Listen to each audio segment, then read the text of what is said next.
What's going on, everybody? It's the Bulls Show, aka Aidan, and welcome back to another video. Today we got another episode of Chicago Bulls Weekly for you guys as we look at the previous results for the Chicago Bulls while also putting our heads in the right direction, which is the upcoming week for the Chicago Bulls, and looking if we can grasp some opportunities against some really difficult teams that we do have coming up in this period of time. But before we get started, please like and subscribe to the Bulls Show, turn notifications on, and let me know in the comments below your thoughts about the Chicago Bulls previous week and upcoming week. What do you expect from those weeks, and how do you think the Chicago Bulls will go? Now, this is a pretty tough week for the Chicago Bulls. We have had some opportunities wasted, let's say, in relation to some of the games that we had this week, and overall, it just wasn't a great week for the Chicago Bulls. We had 5 games to look forward to, so it was a very busy week for the Chicago Bulls. 5 games in 7 days. Very difficult to decipher how that happened, but nevertheless, we ended up going 2-3 this week for the Chicago Bulls. We can put it down to a lot of things: lack of energy, tired, care factor, obviously our size issues as well. We can put it down to a lot of things, but the reality is, it is a grueling schedule that we're currently facing, and of course, we're not going to always see positivity from the Chicago Bulls, and I think out of every week that we have faced, this was one of the more negative weeks that we did look at. But now, it's time to look at every single result for the Chicago Bulls this week. So we started off positively against the New York Knicks at home. We had revenge on our mind from the previous time that we versed them, where we saw injuries to our players, and obviously that last play, you can never forget those things this season, and it's definitely not forgotten for the Bulls' mind. We won this game 109-103. I thought we were the superior team the whole time throughout that game against the New York Knicks, in my opinion, and we just thoroughly deserved that win, and we got that win by 6 points. Obviously, we turned to that back-to-back against the Indiana Pacers. No Vucevic, no Caruso in that game, and we ended up falling pretty badly to the Indiana Pacers, 109-77. Many people have put that excuse that they were tired. Of course, they would be tired, but still, I don't care how tired you are, what type of team you're currently in, and the form you're currently in. I think 77 points for any team against any opponent at any given time is unacceptable for an NBA caliber team. It's unfortunate that we lost that game, but I can understand losing the game, but the manner in which we lost, I will never understand and will never find acceptable. Then we moved to the Houston game, ladies and gentlemen. We traveled out west for one game in Texas against the Houston Rockets, and this was a wasted opportunity by every stretch of the means. We lost this game 118-113. This was a game that just really upset me because it's a wasted opportunity, as I said before, and we had the game under our control. We were dominant in that game, but we gave the team life. We gave Houston life. We gave Houston an opportunity to bring the crowd involved in their game, and of course they ended up taking advantage of that, as any team should when they're at home. A young team or not a young team, when you're at home, if the energy's there, they're going to play a lot harder than what you expect, and the team that we underestimated is the team that beat us in that game. We moved to the Orlando Magic game, and we arguably had our best performance of the season. We saw great ball movement, we saw fantastic plays from these players, and we also saw the importance of having a balanced scoring effort from this team, and we won that game 123-88. It's a shame it's not consistent, but obviously we do have a lot of time to try and figure out how we're going to get our offense going at a consistent level, and I think this is definitely a game we can look at and be very proud of. Obviously, the Orlando Magic is not a great opposition, but nevertheless, you can only beat what's put in front of you, and I thought it was a terrific offensive performance from the Chicago Bulls in that game. Then obviously the last game against the Miami Heat, a tough, gritty, competitive fight till the very end, where both teams stayed very connected to each other, and arguably either team could have won this game, but we ended up falling to the Miami Heat 107-104. That leads to a 2-3 record for the Chicago Bulls this week, and obviously there's room for a lot of improvement because we always want to see the Bulls go positive every week. I say it all the time, every week that we look at these games, if the Bulls can get out of that week with a positive record, then they're going to be just fine in the regular season. They're going to make the playoffs and maybe have a good chance at doing something this season. But when you see negative records in terms of this week with the caliber of players that we have, you do begin to worry. And I think this is a very worrying week for the Chicago Bulls, and one that I think we strongly need to bounce back with. But with the future games that we have, it's only going to get harder for us, ladies and gentlemen. So we have to keep that mentality, that fighting spirit. We just need to keep pushing forward and trying to get as many wins as possible. Now let's look forward to the must improve of the week. A very difficult one considering there are 5 games where players were inconsistent.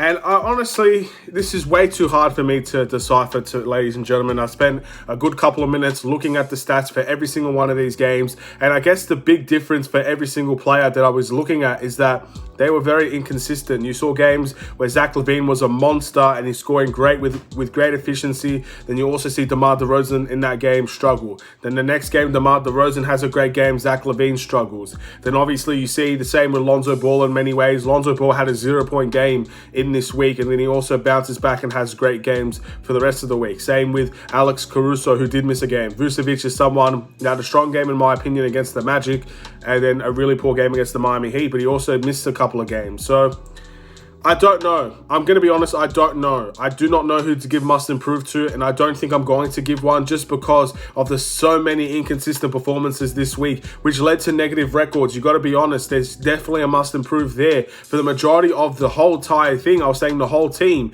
and you could probably put the whole team under that category, but for specific players, it's really hard to choose, because if you look at the stats, you look at the performances, you look at those players, and there was just too many inconsistent performances. So I'm going to have to skip on that one this week. I've done a lot, to be fair, and I'm really upset with myself for not being able to pick one, but it's just so hard this week. I mean, seriously, go look for yourself. It's really difficult to decipher, and I just don't want to give it to Kobe White because I know that's probably what many people will be saying because he has come back off of an injury, but next week is going to be different for me in relation to Kobe White because he's got 8 games now under his belt. That's as good as you're going to get in terms of trying to get ready for this team. But it's still too early for me, especially during this week where he literally just came back and he had 2 really strong games as well. So I don't know who to give it to, and I'm not going to give one. The 6th man of the week for me is a fairly easy one. It's going to be Alex Caruso. Again, there was a game I believe he started against the Houston Rockets, but the 2 games he came off the bench, the Orlando Magic and the Miami Heat one specifically, I think he is spreading a message to the rest of the Bulls team of how to play this game, how to play out of zones. He's a leader by example, ladies and gentlemen. Everybody that's saying that other players are the leaders, Alex Caruso leads by example. When people are trying to shoot out of zones, Alex Caruso is the one trying to collapse the zone. Everybody trying to stand on the perimeter, and Alex Caruso is the one that is trying to push into the paint and try to get some layups there. We need to see a lot more from everybody else compared to Alex Caruso. Everybody else needs to put a lot more effort and a lot more time trying to cut to the paint than standing in the perimeter. We're not a good perimeter shooting team, yet we're a team that's so filled with players just trying to sit on the perimeter and make a shot.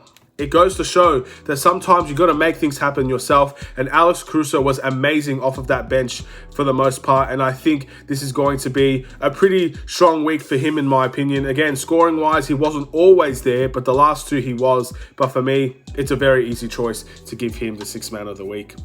And the player of the week is going to be a really close call between Zach LaVine and DeMar DeRozan, but I am going to give it to DeMar DeRozan this week. It's just unfortunate to see that both of those players, in Zach LaVine and DeMar DeRozan, just couldn't get it going on the same night. And I think for more weeks that we see DeMar and Zach get going on the same night, we probably win a lot more of those games. But again, we have to find ball movement here, ladies and gentlemen. Just as much as Zach LaVine struggling one game and DeMar struggling the next, and one of them having great games and the other one having a great game the next, it's about ball movement. And there are so many players that have been so inconsistent on this team this week that we need to rely on ball movement to find that consistency. So that's a key thing for the Bulls to look forward to. And again, DeMar's my player of the week. It's fine margins. It's really, really tight call in my opinion, but I would give it to DeMar DeRozan this week. It's a bit of a frustrating week nonetheless, but we just got to keep pushing forward. Looking at the next results or the next games for the Chicago Bulls, it keeps getting harder, ladies and gentlemen. We've got, I believe, 3 games this week to look forward to, but a really tough stretch of games nonetheless. In a couple of days' time, we got the Charlotte Hornets at home at the United Center. Lonzo Ball versus LaMelo Ball, a team with a very similar record to ours. Obviously, we're fighting for competition in the Eastern Conference, and the records are very, very tight to each other right now. So every win is very important, especially when you're battling in the East. So I'm really looking forward to see if the Chicago Bulls can pick up a very important win at home. We're due for a really solid performance, ladies and gentlemen, and we need to kick off the week right, and the Charlotte Hornets is the game that I'm looking at, and to see if we can pick up a very big win there. Then we head over to a New York stretch, ladies and gentlemen, with the first game against the New York Knicks in Madison Square Garden. The New York Knicks, we all know what they brought to the table. We versed them twice already. We know exactly what they're going to bring to the Chicago Bulls. But now it's time to see if what we learned against the New York Knicks for the 2 games that we've been playing them, if we could put it to use away from home. Both of those games at the United Center, both of those games was 1-1. So now we have that tiebreaker for the Chicago Bulls, ladies and gentlemen. And let's see if we can take the lead and beat the New York Knicks 2-1. It's a tough game, but again, it's a game that I feel the Chicago Bulls has a chance to win. And then we face the top team in the Eastern Conference at the moment, ladies and gentlemen, the Brooklyn Nets. That is our week, ladies and gentlemen. Brooklyn Nets obviously have a really good record. They're clear at the moment in terms of the first seed for the Eastern Conference. The best thing about this team is that we have beat them before. So we know what it's going to take to beat the Brooklyn Nets. Obviously, every game is different and every game has different fights to bring. And obviously, the Nets will have a different fight to bring. They'll have a different game plan. Again, it's a copycat league, so I'm sure we'll see a zone against the Brooklyn Nets, and their offensive firepower is going to be dangerous just as much. So let's see how we go against the Brooklyn Nets. Again, it's another game. I walk into all of these games feeling confident the Bulls can perform and walk out with a win, but obviously it's a hard challenge, and it's one that I can also see the Bulls losing a couple of these games as well. So the test is still on. We still have a hard schedule. We still have some tough teams that we're going to be facing. It's time for the Chicago Bulls to step up, rise to the occasion, and prove to the world how good they can be by beating some really good competition. With that being said, I'm going to end this video here. Thank you for watching. Please like and subscribe if you're new. Hopefully you all enjoyed the Chicago Bulls Weekly. If you watch every week, I'll see you next week, ladies and gentlemen. But if you watch even more than that, I'll see you against the game, against the Charlotte Hornets. And of course, we'll have more videos before then. Take care and peace.